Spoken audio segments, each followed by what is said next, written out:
जैसा कि आप सभी को पता है कि कोरोना महामारी एक ऐसी बीमारी है जिससे न केवल देश स्वास्थ्य के लिए परेशान है बल्कि आर्थिक कमजोरी इतनी बढ़ गई है और आर्थिक व्यवस्था, हमारी अर्थव्यवस्था जिसे कहते हैं, चरमरा सी गई है।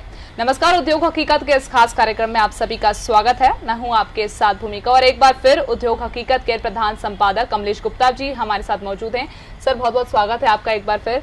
सर, सब बारे में बातचीत हो जाती है लेकिन जो छूट जाता है वो है आर्थिक बेरोजगारी भी कहें और अर्थव्यवस्था जो चरमरा गई है। आप बताइए अभी की अर्थव्यवस्था के क्या हालात हैं? अभी तो बहुत ज़्यादा ख़राब पोजीशन है अर्थव्यवस्था। तो क्या है अर्थव्यवस्था, ये समझ लो कि जो छोटे से छोटा व्यापारी है, रेहड़ी वाला है या बड़ा है, इस समय सब दुखी है। बड़ा ज़्यादा दुखी है, उसका ज़्यादा पैसा टूट रहा। मीडियम आदमी का काम बिल्कुल बंद है। कपड़े की दुकानें देख लो, चाहे किराने की दुकानें देख लो, कम से कम मान लो। और सबसे बड़ी बात क्या है कि जब पैसा नहीं है, जॉब छूटे हैं, तो इस वजह से बेरोजगारी बहुत ज़्यादा है। आर्थिक स्थिति तो ख़राब है ही है। उसकी वजह मेरे हिसाब से तो ये है कि जो इनने 2 महीने का लॉकडाउन किया, उसमें सारा सब कुछ गड़बड़ हो गया। पूरा देश इधर से उधर, उधर से इधर, इधर से उधर, पूरा देश गड़बड़ा गया। जबकि उस समय ऐसे कुछ भी नहीं थे। सारे मतलब वो सील कर दिए बॉर्डर, कोई इधर से नहीं जाएगा, कोई उधर से नहीं जाएगा, ये नहीं होगा, वो नहीं, मतलब ऐसे ऐसे कोई एकदम से कोई ऊपर से जहर बरसने वाला हो या बम फटने वाला हो, ये सब खत्म हो जाएगा। इस तरह से जो किया। तो आपका कहने का मतलब है लॉकडाउन के कारण ही जो ये अर्थव्यवस्था डगमगाई है, साफ तौर पर रीजन इसका लॉकडाउन। अगर ये सब चलता रहता और ठीक है, कोरोना चलता है, कोरोना वैसे भी चल रहा था, आज भी चल रहा है। कोरोना को रोक तो सकते नहीं थे अपन, ना आज रोक पा रहे हैं। तो कोरोना तो चलना ही था। अब उस समय थोड़ी सी सब्र कर लेते मोदी जी कि भाई ठीक है, चलो देखते हैं 1-2 महीने क्या पोजीशन आती है। तो वो जो पोजीशन नहीं आती है, काम धंधे रुकते नहीं। सब बॉम्बे वाले बॉम्बे में रहते, दिल्ली वाले दिल्ली में रहते। उनने जो एक प्रधानमंत्री देश का मालिक होता है, उसकी कही हुई बात कम से कम नहीं तो 40% पब्लिक उसको मानती है। तो जब उनने कहा कि कोरोना में सब बंद, तो सब बंद का मतलब लोगों ने सोचा कि अब तो मर जाएंगे, तो इससे अच्छा भी है अपने गाँव चलो, अपने परिवार के साथ मिलेंगे। और सर, अब ऐसी कंडीशन की बड़ी बड़ी जो उद्योग सिटीज हैं, वहाँ पर मजदूरों की कमी इतनी ज्यादा बढ़ गई अब है ना, अब कमी वो है। अपने घर जा चुके हैं और उनका कहने का मतलब भी है कि अब जब हमारे पास खाने के लिए नहीं है, काम नहीं है, तो हम क्यों रुके ऐसी जगह पर जहाँ हमारा दाना पानी ही नहीं है। वो अभी आ गए थे वापस बॉम्बे कुछ पहुँचने लगे थे, लेकिन जब बॉम्बे में और ज़्यादा प्रॉब्लम खड़ी हुई, तो अब जब सब वापस शुरू हुआ फिर से आना, तो वो तो अभी तो खोल के। सर, साफ तौर पे पिस कौन रहा है, आप ये बताइए। पिस तो सभी लोग रहे उसमें, लेकिन वैसे पॉलिटिकल लोग नहीं पिस रहे, बस बाकी कहते हैं सरकारी लोग पिस रहे। सरकारी लोगों को तनख्वाह मिल रही है। डीएम एसपी सब जो भी बड़े बड़े अधिकारी हैं, बड़े बड़े नेता हैं, मंत्री हैं, उनके यहाँ कोई समस्या नहीं है इस बात की। जो समस्या है मेन, वो समस्या है वर्कर की। जो वर्कर कौन से, जो मिडिल क्लास, जो मजदूरी नहीं कर सकते, मजदूर नहीं कर सकते, जो मजदूरी नहीं कर सकते। आप वही बात है, जो पिसते हैं। हाँ, मतलब जैसे जो गड्ढा नहीं खोद सकता, इंजीनियर है, और उसकी इंजीनियर की नौकरी छूट गई तो वो मनरेगा में तो काम नहीं कर सकता ना। सही बात है। तो मतलब वो समस्या इस समय है गंभीर, बहुत ज़्यादा, और जो कि अभी आने वाले टाइम में हमें दिख नहीं कि ठीक होगी। सर, अगर हम उद्योगों को लेकर बात करें, बहुत सारा निवेश आया था, बहुत कॉन्क्लेव हुए थे। मध्य प्रदेश की बात कर लें तो मध्य प्रदेश में कॉन्क्लेव हुआ था अर्थव्यवस्था को दुरुस्त करने के लिए। बहुत सारे उद्योगपतियों ने अपना इन्वेस्टमेंट दिया था। क्या हुआ सर उन इन्वेस्टमेंट्स का? मेरे नहीं, इन्वेस्टमेंट कहाँ आया था सर, बता तो क्या था कि कॉन्क्लेव में बहुत ज़्यादा इन्वेस्टमेंट आया है। एक एमओयू होते साइन हुए थे कि भाई हम यहाँ प्लांट लगाएंगे, हमको इतनी जगह चाहिए, हम प्लांट लगाएंगे। एमओयू होता है उसमें जब मीटिंग होती है। इन्वेस्टमेंट की भी बात। हाँ, वही एमओयू में इन्वेस्टमेंट होता है कि हम 10,000 करोड़ करेंगे, 8,000 करोड़ किए नहीं ना, किए तो नहीं ना। अभी तो जो प्लांट हैं यहाँ पे वो ही नहीं चल पा रहा ढंग से। उसी में अभी जीएसटी वाले हैं तो तंग करते हैं, पॉल्यूशन वाले हैं तो तंग करते हैं। इंडस्ट्री चले तो कैसे चले? इधर लेबर नहीं मिल रही, जो मैन पावर लेबर है वो सब गांव चली गई, वो आना नहीं चाह रही। प्रधानमंत्री उनको राशन पानी जो भी फ्री दे रहे हैं, थोड़ा बहुत वो अपनी मजदूरी कर लेते हैं, तो वहाँ गांव में चल जाता है। किराया देना नहीं, पानी का बिल देना नहीं, बिजली देना नहीं, तो गांव में स्थायी ठिकाना है वहाँ पर, तो जाहिर तौर है उनको रोटी सब्जी मिल जाए, रोटी मिल जाए तो भी चलता है वहाँ। लेकिन शहर में सब कुछ लगता है, क्योंकि यहाँ पर तो ऐसी कंडीशन हो गई कई जगह की मांगने से भी नहीं मिल रहा है। नहीं, मांगने से तो खैर कभी नहीं मिलता है। नहीं सर, क्योंकि अभी बोला जा रहा है, क्योंकि कई जगह देखा गया है कि जिनको जरूरत नहीं है वो लोग भी आगे आ रहे हैं और उनको मिल पा रहा है, और जिन्हें वाकई में जरूरत है उन्हें नहीं मिल पा रहा है। वो लोग तो बेचारे बगैर पढ़े लिखे लोग हैं और वो कुछ जानते नहीं उनको तो ये पता है कि भाई सरकार हमको ये दे रही है, लेकिन नहीं मिल पा रहा तो किसके पास जाएंगे? हम जैसे लोग नहीं लड़ पा रहे सिस्टम से, तो वो क्या लड़ेंगे? हम जैसे लोग जो पत्रकार भी हैं, व्यापारी भी हैं और अच्छा खासा मान लो पहचान है, लेकिन हमारा असर नहीं हो रहा है यहाँ पर, तो आम आदमी का क्या असर होगा? सर व्यापारियों की, जैसा कि आपने जिक्र किया, व्यापारी बिजनेसमैन, क्या कंडीशन हो गई है अभी उनकी? व्यापारियों ने तो अभी जो लॉस किया है वो पैसा साहूकारों का डूब रहा है और बैंकों का डूबेगा आने वाले टाइम में, एनपीए होंगे अकाउंट। तो क्या हम ऐसा मान सकते हैं कि इस कोरोना के बाद देश की आर्थिक स्थिति वापस उभरने में काफी लंबा समय लग जाएगा? नहीं, स्थिति तो 5 साल से खराब है, कोई आज से थोड़ी है। नहीं, अब तो और ही ज़्यादा हो गई है, तो अब ज़्यादा कितना समय लग सकता है आप बताइए? नहीं, वैसे तो सरकार की जो पॉलिसीज हैं उसके ऊपर डिपेंड करता है। सरकार कोई पॉलिसी लाती है, फिर उसको जो नीचे वाले हैं, उनसे नीचे वाले हैं, उनसे नीचे वाले हैं, वो जहाँ काम ही नहीं होता देश में, एक काम कराने के लिए आपका जो काम 10 मिनट का है उसमें 4-4 दिन लगा देते हैं, एक हफ्ता लगा देते हैं। सिस्टम काम नहीं कर रहा, ये नहीं हो रहा, वो नहीं हो रहा, कोई स्टाफ नहीं आया, कोई उनको कोरोना का डर सता रहा, तो कोई एक दिन आता है एक आदमी, एक दिन आता है एक आदमी, इस तरह से चल रहा। तो काम जब होगा ही नहीं तो पैसा आएगा कहाँ से? और पैसा कोई ऐसा तो नहीं, वो जो मनमोहन जी प्रधानमंत्री तब कहते थे ना, पैसा कोई पेड़ से थोड़ी आता। बिल्कुल सही। तो प्रधानमंत्री जी ने उसका मजाक उड़ाया था उस समय, मोदी जी ने, कि पैसा पेड़ से नहीं आता, लेकिन उनने दिखाया था कि तो पैसा कैसे आता। अब वो सब खत्म हो गया, वो सब। खैर वो तो पॉलिटिकल ड्रामे की हम मुद्दे पे बात करते हैं, जो अभी मध्य प्रदेश, और चलिए मध्य प्रदेश भी छोड़िए, भोपाल के हालात की बात करते हैं। अभी कुछ समय पहले ऐसा लॉकडाउन की स्थिति, लॉकडाउन खुल गया और सिर्फ सैटरडे संडे पूर्णतः रूप से लॉकडाउन नहीं था, सिर्फ मार्केट्स और ये सब चीजें बंद थी।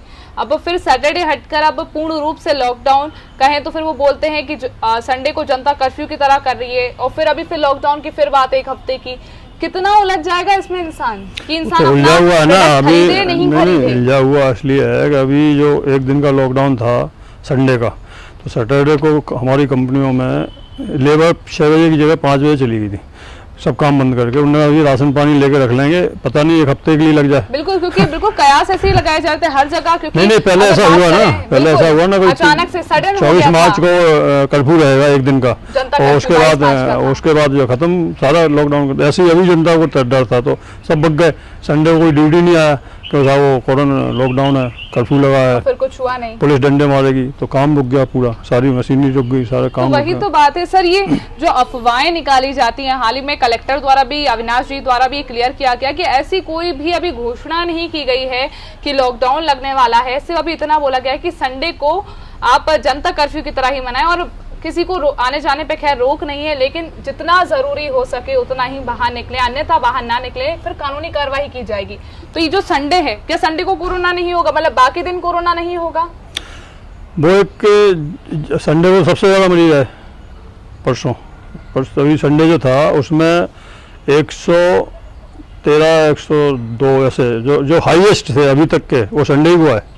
तो क्या सर सिवे के संडे को लेकर लॉकडाउन के दिन जो पूरा कर्फ्यू था उस दिन सबसे हाईएस्ट पेशेंट, तो क्या मतलब रहा अब संडे का, बताइए फिर मुझे। वो मेरी समझ नहीं आई, संडे बंद करना, एक डायरेक्ट को उसको खत्म करना चाहिए। ठीक है, एक हो गया, बहुत हो गया, बच्चे सब जानते हैं कि हमको हमारी ज़िंदगी, हमें अपनी ज़िंदगी को अपने हिसाब से जीना है, मरना है, वो लेकिन इतना ज़्यादा वो सिस्टम वो कर देता है, करता तो कुछ है नहीं, और डराने के लिए ऐसा वो ऐसा करो, वैसा करो, ये करो, वो करो। अब तो ऐसा तो हवाबाजी तो नहीं करनी चाहिए ना, कम से कम सरकार को तो नहीं करनी चाहिए ना। ठीक है, कह रहे हैं हाँ भाई ठीक, नॉर्मल है सब स्थिति, कोई दिक्कत नहीं है। लेकिन आपके हिसाब से जो ये संडे का प्लान निकाला हुआ है लॉकडाउन का, वो कितना उचित है और कितना सफल साबित होगा? ये नहीं, अगर उसमें लॉस होगा, उसमें उद्योग नहीं चलेंगे, संडे को सब कुछ भी नहीं चलेगा, सब रुक जाएगा। फर्क कितना पड़ेगा कोरोना महामारी पे, कितना कंट्रोल किया जा सकता है? कोरोना महामारी का कंट्रोल तो हुई नहीं, एक संडे को आप उठा के देख लो, अभी सबसे ज्यादा मरीज संडे को है, भोपाल में भी, ग्वालियर में भी 104। तो जो अभी कयास लगाए जा रहे थे कई जगहों पे, इटारसी की बात करें, होशंगाबाद में भी लगातार चल ही रहा है, इंदौर में भी लॉकडाउन के लिए ऐसे कयास लगाए जा रहे हैं कि जल्दी 1 हफ्ते का लॉकडाउन लगाया जा सकता है।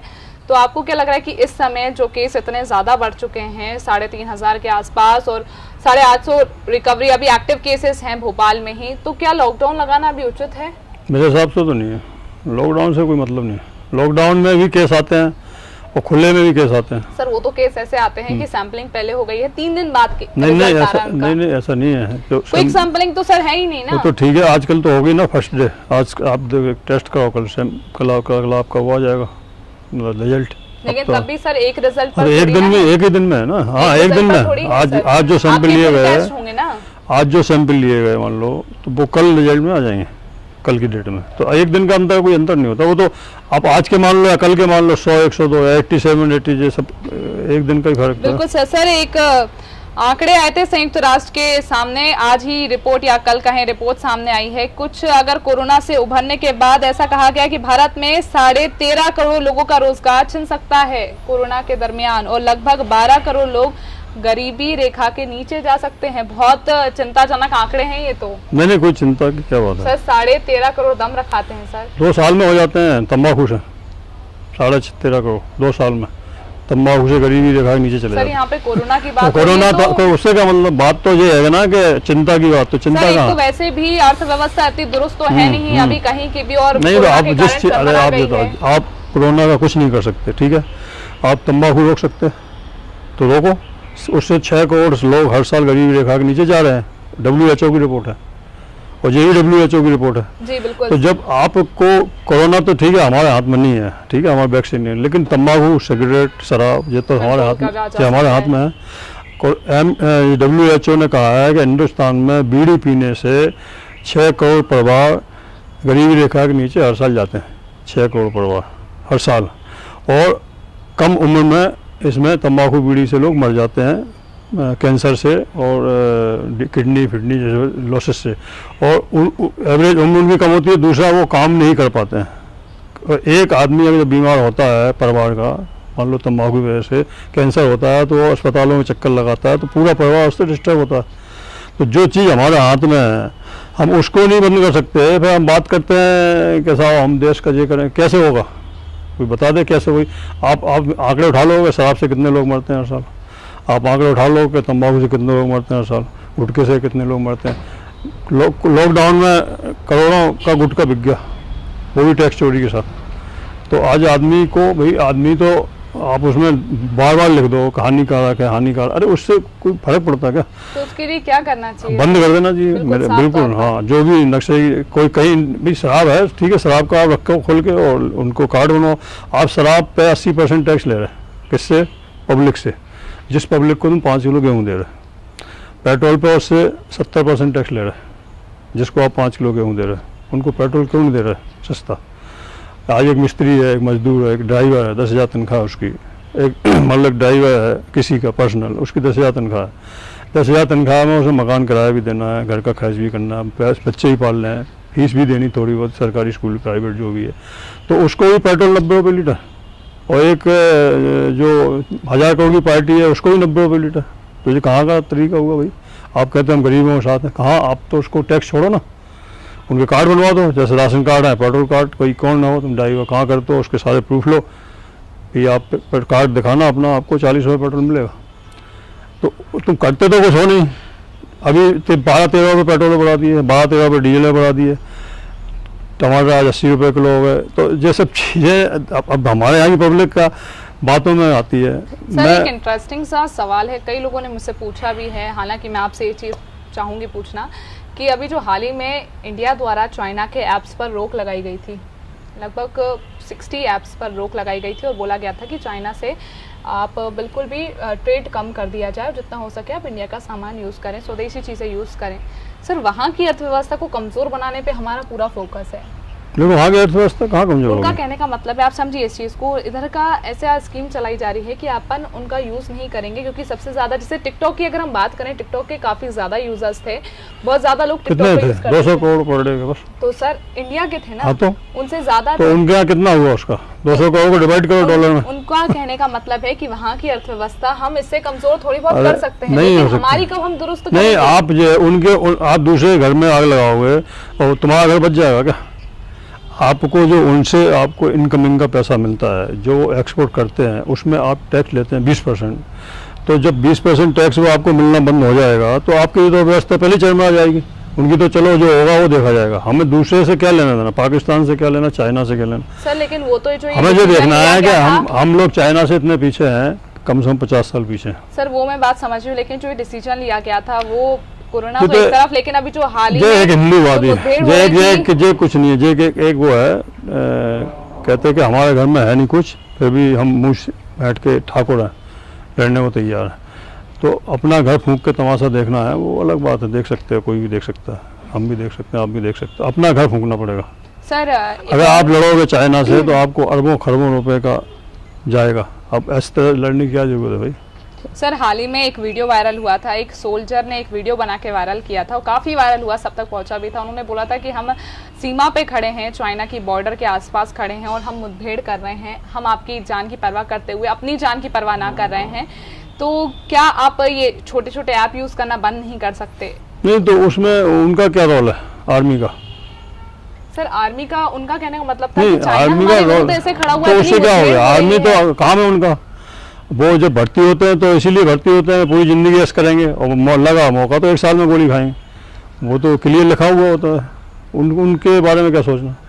जो चीज़ जो आदमी जिसके लिए बना हुआ है, आपको ड्यूटी दी गई बैंक मैनेजर की, तो आप बैंक मैनेजर ही करोगे ना, उनको लड़ने का देता है। आप जिस दिन सर लेकिन जो ये अरे मैडम जिस दिन युद्ध होगा उस दिन कौन लड़ेगा? आर्मी वाले ही लड़ेंगे। तो फिर उसमें क्या कहने सोचना। का मतलब है कि हम इनको फेस टू फेस फिजिकली हम इनको कंपटीशन कह रहे हैं, एटलीस्ट आप उनको थोड़ा आर्थिक तरीके से थोड़ा सपोर्ट करना बंद करिए। उनका साफ तौर पर कहना ये है कि आप चाइना को आर्थिक रूप से सपोर्ट करना बंद कैसे करिए। कर सकते हैं आप? कैसे सब तभी तो नहीं डिसीजन कर लिया सकते गया हैं। कि नहीं 60 नहीं आपको आप बंद नहीं, कर दिया अरे गया। आप नहीं कर सकते, आपके पास वो ताकत नहीं है कि चाइना को बंद कर सको।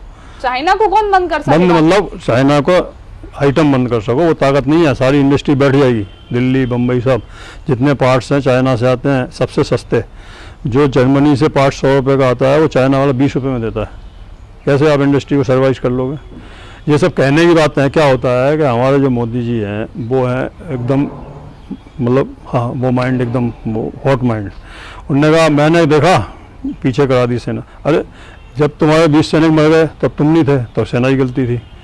जब तुमने पीछे वहाँ गए भाषण दे के आ गए तो अब मोदी, मतलब वो हर चीज़ अपने ऊपर लेना चाहते, श्रेय जो श्रेय है वो लेना चाहते हैं, बाकी चीज़ें छोड़ देना चाहते हैं कि बाकी इनकी गलती से, उनकी गलती से, उनकी गलती से हुआ है। ऐसा ही चाइना और इंडिया, आप इस समय आप बैठे हो इंडिया में, आप 200 करोड़ की बात कर रहे हो। 200 करोड़ के लिए क्या है? कितने डॉलर हुए 200 करोड़ के? मुश्किल से मेरे हिसाब से 40,000 करोड़ और क्या, 40,000 भी नहीं हुए, बल्कि आज 75 रुपये का डॉलर। सर मैं आपसे एक लास्ट राय लेना चाहूँगी, क्योंकि आप भी एक बहुत बड़े उद्योगपति हैं, एक पत्रकार हैं, आपको काफ़ी ज्ञान है इन सब चीज़ों के बारे में। अभी आप अगर उद्योगपतियों को राय देना चाहें, वो बहुत कंफ्यूजन में है, तो आप क्या बोलेंगे उनसे? नहीं, मैं तो यही दूंगा कि सब लोग दुकान बंद करो और इकट्ठे हो और सरकार से बात करो। जब तक दुकानदार शांत रहेगा, डरेगा, इंडस्ट्रियल आदमी डरेगा कि हम अगर आवाज़ उठाएंगे तो कल हमारा छापा पड़ जाएगा, हम अगर ऐसा करेंगे तो कल हमारे इंस्पेक्टर आ जाएगा, दुकान बंद करा देगा, तब तक तो ऐसे ही घुटना ही पड़ेगा और कोई उसका दूसरा रास्ता नहीं है। आपको इकट्ठा होना पड़ेगा, आपको सरकार के पास जाना पड़ेगा, बगावत करनी पड़ेगी। हमारे किसान क्यों सक्सेस हैं? वो कभी भी हाईवे जाम कर देते हैं। कभी दुकानदारों देखा आपने कुछ करते हुए कि मुख्यमंत्री घर घेराव कर लिया हो, किसी का वित्त मंत्री घेराव कर लिया हो? भाई आप कुछ तो करो, हमें कहीं मरने दो या जीने दो, एक तरफ तो करो। आप कहते हैं नहीं अभी नहीं खुलेगा, चालान। अब बैरागढ़ में 4 बार चालान हो चुके बगैर मास्क के साथ। अरे बगैर मास्क के लोग आ गए तो हम क्या करें? दुकान सीज कर देते हैं। तो जैसे तैसे आदमी दुकान खोलता है। कल 6 दुकानें सीज करी संडे को, या कल। अब ग्राहक मास्क नहीं पहने, हम उसके लिए जिम्मेदार थोड़ी है। आप 500 रुपये चालान करते हो, 25 रुपये एक मास्क नहीं दे सकते उसको।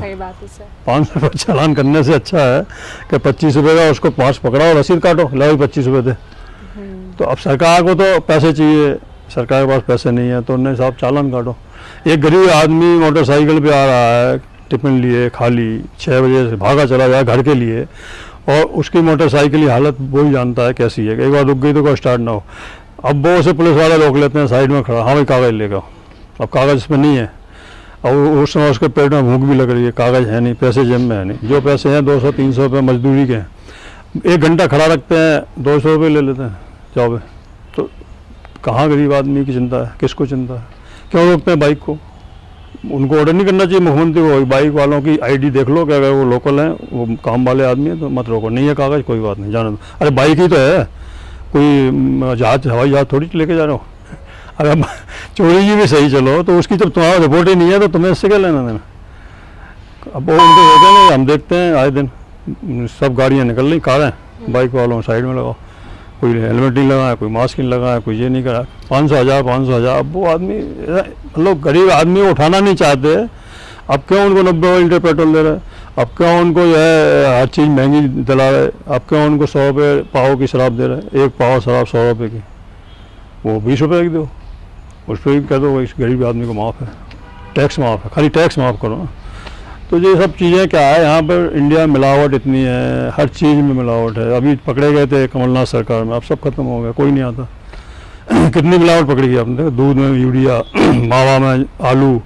और तो इस तरह से जब तक आपको शुद्ध पानी शुद्ध खाना नहीं मिलेगा तो बीमारियाँ तो फैलेंगी। बिल्कुल सही। कोरोना तो छोड़ ही दो, आप एक तरफ रख दो, बाकी बीमारियाँ भी तो हैं। बिल्कुल अभी कोरोना की वजह से बाकी बीमारियाँ घट गई, बिल्कुल। क्योंकि लोग इतने अलर्ट हो गए, ना होटल का खाना खा रहे हैं, ना बाहर का पानी पी रहे हैं। जो नहीं ऐसा कर सकते तो वो अस्वस्थ हैं मेरे हिसाब से, है ना। चलिए सर, धन्यवाद तमाम जानकारी साझा करने के लिए। उद्योग हकीकत के इस खास कार्यक्रम में फिलहाल इतना ही। आप बने रहिए हमारे साथ। नमस्कार।